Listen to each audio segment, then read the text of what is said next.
ایک بہت بڑا مشہور بزرگ جو مسجد میں صرف فرض نماز پڑھتا، سنتیں اور نفل پڑھتا ہی نہیں، لوگ پھر بھی اس سے بڑی محبت کرتے، لیکن بغداد کا ایک تاجر اس سے دور بھاگتا۔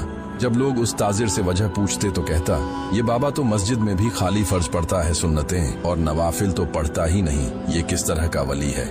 پھر ایک دن تاجر بتانے لگا، وہ بزرگ جمعے کے فرض پڑھ کر مسجد سے نکلا تو میں چھپ کر اس دن اس کی جاسوسی کرنے کے ارادے سے بزرگ کا پیچھا کرنے لگا۔ میں نے دیکھا کہ بزرگ بازار سے کھانے پینے کی چیزیں، کباب وغیرہ خرید رہا ہے۔ میں یہ منظر دیکھ کر سوچنے لگا، دیکھو تو صحیح، اس اللہ کے ولی کو یہ اللہ کی عبادت کو چھوڑ کر یہاں اپنا پیٹ بھرنے آ گیا۔ میں نے سوچا کہ اب یہ کہیں بیٹھ کر گرم گرم کباب کھائے گا۔ میں سوچ کر ہنس رہا تھا کہ تبھی میں نے دیکھا بزرگ وہاں بیٹھا نہیں بلکہ آگے چلنے لگا۔ میں بھی اس کے پیچھے پیچھے چلنے لگا۔ چلتے چلتے شہر سے نکل کر وہ جنگل کے راستے کی طرف مڑا۔ میں سمجھا کہ شاید یہ لوگوں سے چھپ کر جنگل میں بیٹھ کر مزے سے کباب وغیرہ کھائے گا، لیکن وہ جنگل میں بھی کہیں رک ہی نہیں رہا تھا، چلتا جا رہا تھا۔ میں بھی اس کے پیچھے چل رہا تھا۔ آخر کار چلتے چلتے جنگل بھی ختم ہونے لگا اور ایک پرانی جھوپڑیوں والی بستی آ گئی۔ بزرگ اس بستی میں داخل ہوا۔ میں یہ سارا منظر اپنی آنکھوں سے دیکھ رہا تھا۔ پھر وہ اس بستی میں چل کر آگے ایک سب سے چھوٹی کمزور جھوپڑی میں جا کر گھسا۔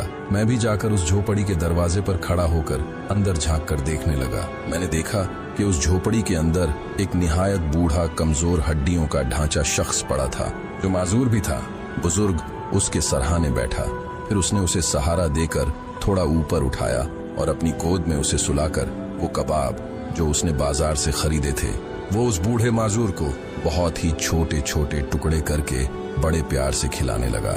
پھر جب اس نے کھانا ختم کیا تو اس کا منہ صاف کرتے وقت وہ بوڑھا ضعیف آسمان کی طرف دیکھتے ہوئے ہاتھ اٹھا کر بزرگ کو دعائیں دینے لگا کہ اللہ تو اس کی خدمت کو اپنی بارگاہ میں قبول کر اور اسے عزت والوں میں شامل کر۔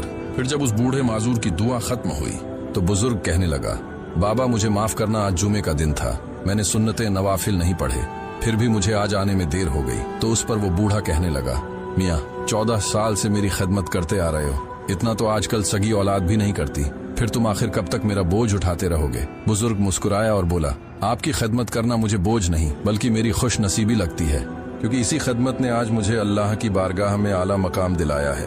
لوگ سمجھتے ہیں کہ میری عبادت اور میری نمازوں نے مجھے اس مقام پر پہنچایا ہے، لیکن میرے اللہ کو میری عبادت سے زیادہ آپ کی خدمت کرنا پسند ہے، اس لیے میں سنتیں نوافل بعد میں پڑھتا ہوں، پہلے آپ کی خدمت کرنے آ جاتا ہوں۔ تاجر کہنے لگا، اس دن میں رو پڑا، بزرگ کے بارے میں کیا کیا سوچتا تھا اور وہ کیا نکلا۔ سبحان اللہ، سبق، کسی بے سہارا کو سہارا دینا اور اس کی خدمت کرنا بھی اللہ